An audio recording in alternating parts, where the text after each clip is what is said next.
What's up guys, Dylan here, and welcome to day 11 of Advent of Code 2020. Just a couple of things before we get started here. I've added all of my code to a GitHub repository so that you guys can check it out, link down below. And I'm sorry that it's taken a little longer to get the last couple of videos out. I've been really busy with finals and I'm doing the best I can. And now let's get into it. So let's see what we got here. Part 1, seeding system. So it looks like we have a seating arrangement, but the people are predictable. If a seat is empty and there's no occupied seats adjacent to it, it becomes occupied. If a seat is occupied and there are 4 or more seats directly adjacent to it, then it becomes unoccupied. And if it's a dot, it's a floor. Otherwise, the seat does not change. The process continues. At some point, the chaos stabilizes and further applications don't change it. Then how many are occupied? Simulate your seating area by applying the seating rules repeatedly. Okay, until how many seats end up occupied. All right, let's go ahead and try it out. All right, now that I've got VS Code open, let's go ahead and paste it in here and get started. So we'll say with open and put 11.txt as a file, and data is equal to file.read lines, and then we'll say data. And okay, what I think I want to do is, because it's like this, I want to split the string up into, I want to like basically put the string into a list. So data is going to be a list of list line.strip for line in data. And then if we print that, you can see for line in data, print line.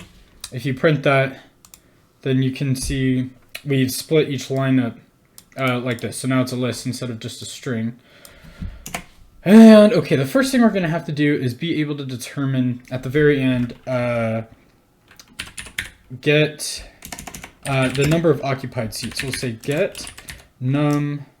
Just get this function out of the way real quick.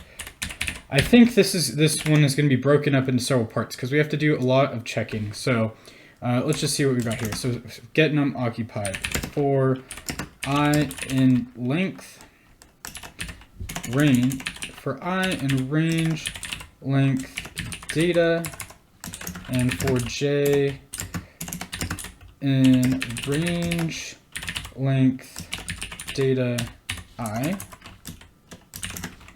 If data is equal to, if data I j is equal to occupied, and we'll have to say count is equal to 0, then we'll say count plus equals 1, and then at the very end return count.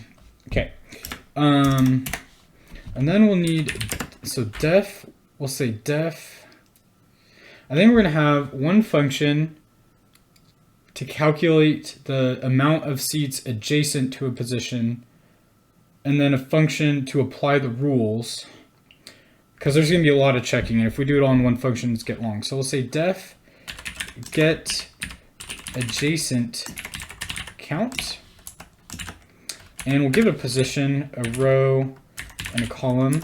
And so that's the position that we're going to be checking the spaces adjacent to.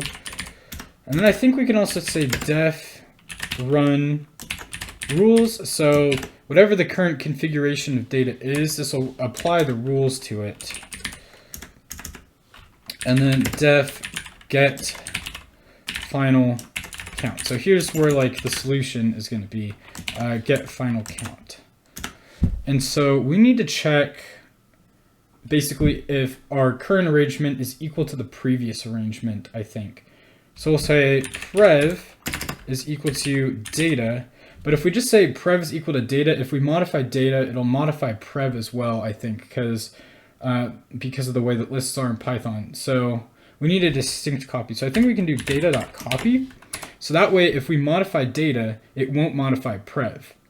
Because if we modify data and it does modify prev, and then we check if they're equal, of course they're going to be equal because the same thing's happening to both. And then we'll say run. Okay, so we get the original, and then we run the rules the first time, and then we'll say while.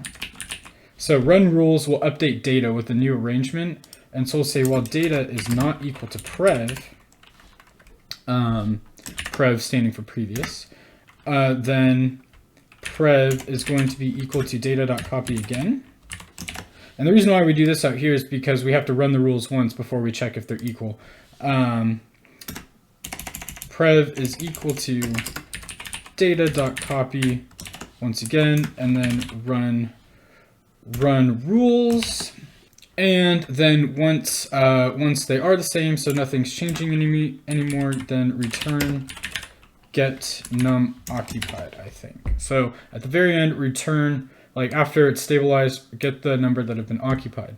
Okay, so then let's work through this here. So let's write get adjacent count next. And for this function, we basically need to check all this. We need to check the space above, the space below, the space to the right, the space to the left, and then the upper right, upper left, lower left. So I think what we'll do here is we'll say adjacent count, or that's long, count is equal to 0. And then we'll just say our current row that we're checking is going to be equal to, something will be in our current row, and then if there's a row above, check that row. If there's a row below, check that row. So current row is going to be equal to data row. Just less typing. And then, so let's check to the left. So check left.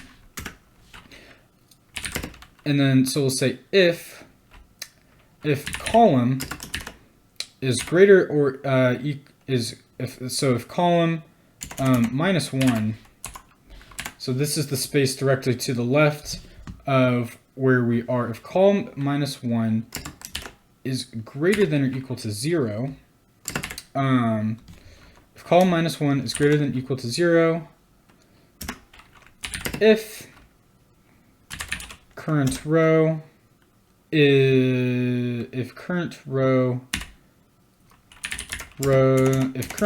and then column -1, okay, there we go,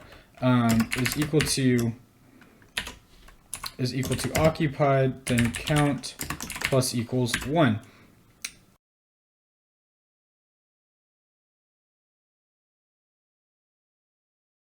And so this follows the same logic, but basically we're checking to the right now, and we only want to check it if it's within the bounds of the list. So if our current position is on the end of the list, it won't check it.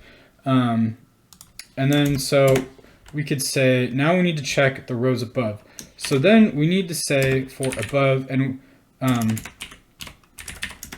we only want to check it if our row, and remember a lower row means higher up in our list. So if row -1 is greater than or equal to 0, so this means we're not in the top row and there is a row above to check. And now we need to check directly above, up and to the left, up and to the right.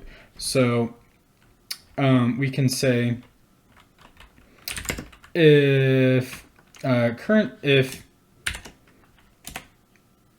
data, well, okay, so we'll say above row is equal to data row -1, and we'll say if above row column, and so that's directly above, if above row column is equal to occupied, then count plus equals 1.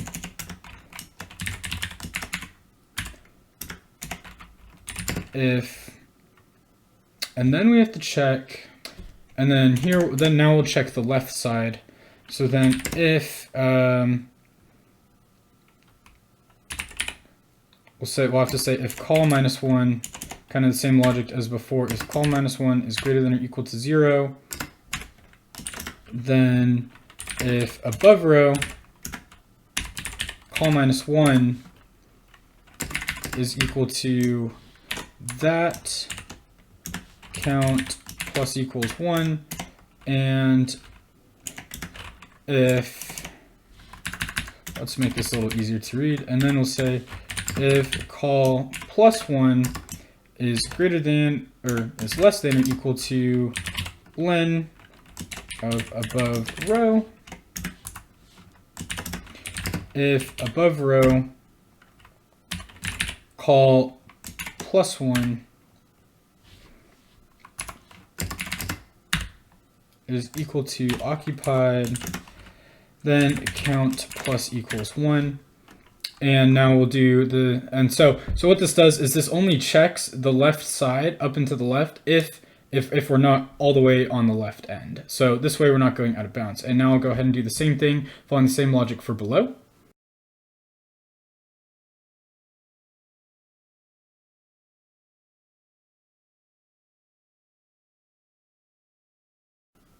And so this checks if there is a below row, so our current row is not the last row in the list. And then the same thing, check, I guess, yep, check directly below, check below and to the left, check below and to the right. And then at the very end, return counts. And okay, so hopefully this works. And now we'll just run the rules. So how are we going to do this? We can't directly modify data because if we do, that'll affect this adjacent count. And we want to just do everything in the row. We don't want anything updated until the next round. So I guess we'll say new seating will be equal to a blank list. And then we'll say for row in length data, current row is going to be equal to data row, and new row. So instead of updating data, we'll add all the positions to this new row, add new row to new seating, and then at the end, we'll replace data with new seating. We'll set data equal to new seating. So new row is going to be equal to just a blank. And then we'll say for column in current row, and say if current row, I guess we can say, well, we want to say for column in length of current row. Okay, I think that'll do. And so then if current row column, and if it's equal to the floor, then just continue, skip it. Well, actually, we want to say new row dot append, new row dot append floor spot, and then don't do anything else. Continue. But otherwise, adjacent count is equal to get adjacent count row and column. Oops. And then we'll say if current row,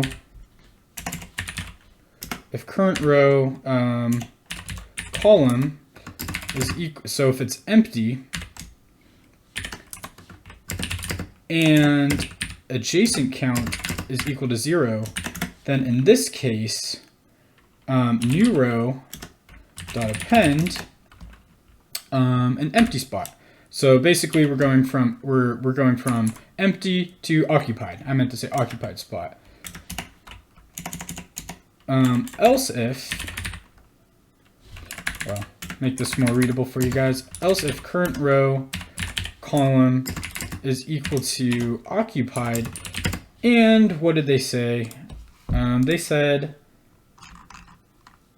if 4 or more seats are adjacent or occupied, then it becomes empty. Okay, so and adjacent count is greater than or equal to 4, then new row dot append, so it's going to become empty instead of occupied. And then if neither is the case, else just new row dot append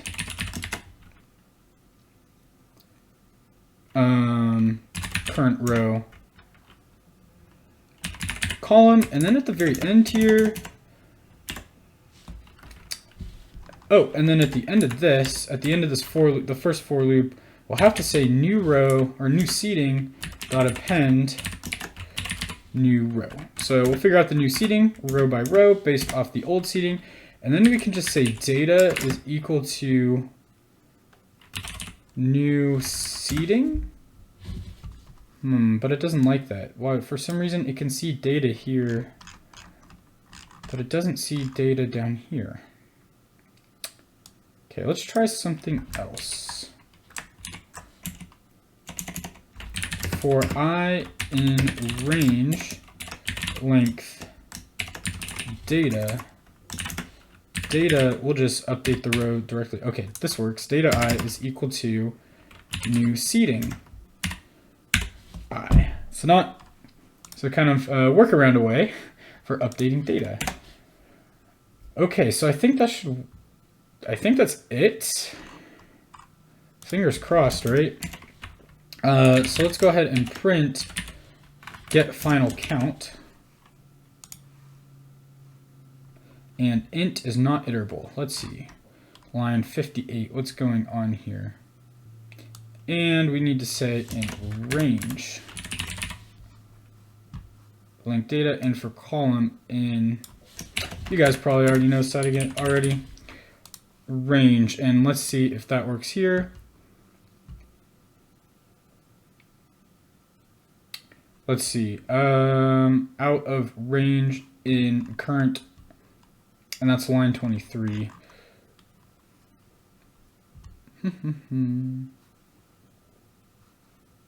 Oh, this should be length current row -1. And length above row -1 down here. And -1, okay, -1, -1. Let's try it out again. 30, 31. Let's go ahead and try it. Answer's too high.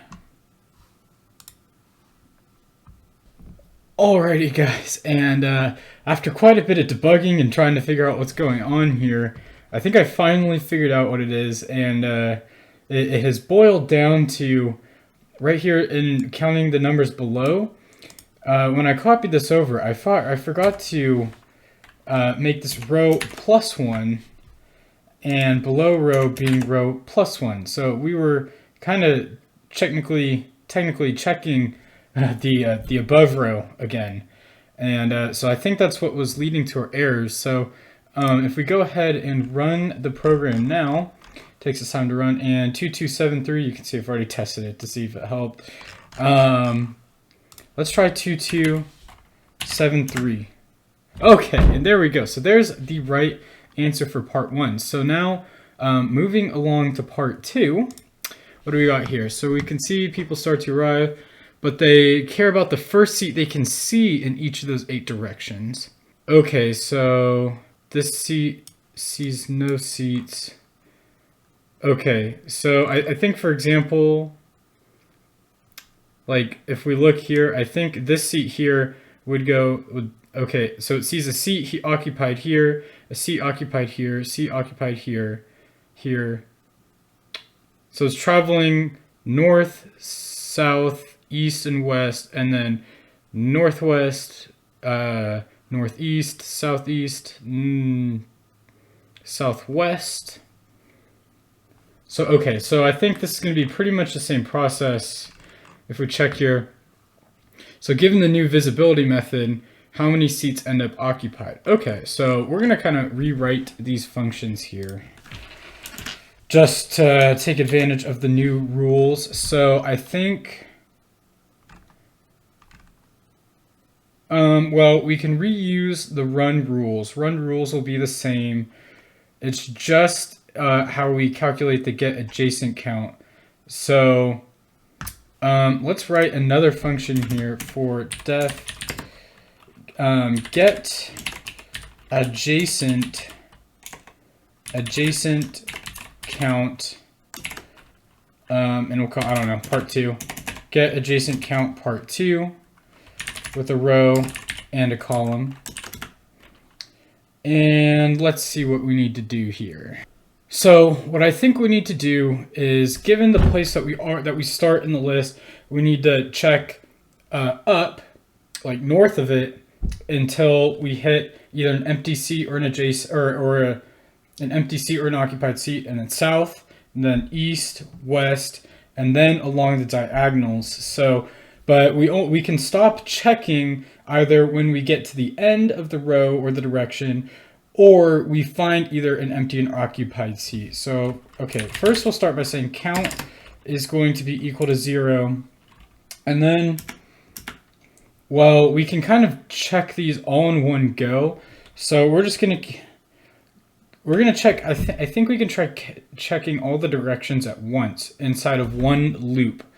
So we'll say, so we're going to have I is for, I is going to be for our row, J for column, and we'll say I going up, I going down, and then J going right, and J going left. And so that's going to be equal to, respectively, row -1, row +1, row, well, actually column +1 and column -1. So those will go to each of those values. And then I think we'll create Booleans to see if we finish checking the row or not. So we'll say north, south, east, west, northeast, southeast, northwest, southwest, and that's going to be equal to false. And then so we'll say while, and so we want to say while one of these is true, keep checking. So we could say while, or while one of these is false, rather, we should keep checking. So we could say while, I think we could say while not north, or not south, or not east, or not west, or so on. But with De Morgan's law, it would be, for Boolean expressions, it would be equivalent to say while not north and south and west and east and northeast and southeast and northwest and southwest. So saying not and then all these things in parentheses is the equivalent, and it's important that we put them in parentheses because this not will get distributed, but it's the equivalent of saying not north or not south or not west or not east and so on, because the not would distribute in and change the and to an or. So little computer science Boolean algebra there, but it works to our advantage here. So then now we just have to check each direction. So for example, I think we'll say if not north, so that means check north, and so IU is going to check row, and IU is greater than or equal to 0. Then we can say if if data IU column is equal to occupied count plus equals to 1 else if data IU column is equal, and we will say now north is done. North is true because we found a seat in the northern direction. So then if that's equal to empty, then don't increment count, but north is still equal to true. And then there's one last case here on the outer level. If not north, then skip, then don't do any of this. Or if north is found, don't do any of this. But if IU is now less than 0, then that means we've reached the end. So we also don't need to keep checking. So then this will evaluate to false, and we'll go down here. So else north is equal to true. So this will hit either every time north is true, or if IU is less than 0, because IU is going to check up the row, and then ID will check, or up the column rather. ID will check down the column. JR will check to the right. JLeft will check to the left. And then combining, like IU, for example, we could combine IU and JR to go up and to the right for our diagonal. ID and JR to go down and to the right. IU and JL to go up and to the left, and ID and JL to go down and to the left. So I'm going to go ahead and type these in real quick, and I'll see you in a sec. Okay, so now I finally have all of those typed in. So real quick, I'll just explain each one so that you can follow along. So for north, I already explained that one, but south, we're using I down, and we want, while I down is less than or equal to the length or the height of our grid, and then check ID, and then same place in the column. For east, we want to check while JR is, it's because it's moving to the right, we want to check while it's less than or equal to the length of the row. And that should be -1, or we will get an out of bounds error, and we'll check in the same row, and then our column that we're checking along, and then west, same thing, but we want to make sure while we're still inside the row on the left side. And then northwest, we'll be checking our current position in the row above and our position in the row to the left. For southwest, we'll check the row below and the row to the left. For northeast, we'll check the row above and the row to the right. And for southeast, we'll check the row below and the in the position of the row to the right. And then at the very end of all of these lovely if statements here, and remember, I have the code on GitHub, so you don't really have to type this out. You could just download it if you wanted. Then we will say I up minus equals 1. So we go higher in the grid. I down, we want to go lower in the grid. So we'll say plus equals 1. J right plus equals 1, get closer to the right side, and J left minus equals 1 to get closer to the left side, and then at the very end, return count. So hopefully that's now good for this massive get adjacent count function. I'm sure there's probably a more concise way of doing it, but I think this will work for better or for worse. Run rules, I think we can keep the same. And get final count, we can keep the same because the rules are actually the rules are not the same. So here's what I want to do so that we can keep using the same function. So we'll say tolerance, because if you recall here, now the tolerance is higher. Seat will only empty if 5 or more visible occupied seats are here. So tolerance, so we want to make this adjacent count is greater than or equal to tolerance. And then get final count, we'll have to put a tolerance in there too. And then we'll pass tolerance to run rules. And let's just check that this still works for the first part here. So if we run that again, excellent. Okay, we still get 2273, so that worked. So now for part 2, what we will do, and the reason why I wrote our second adjacent count function up here is because it needs to be defined above this get final count, which we're just going to use again. So now we need to reset data to what it originally was, because now it's just totally modified from this get final count function.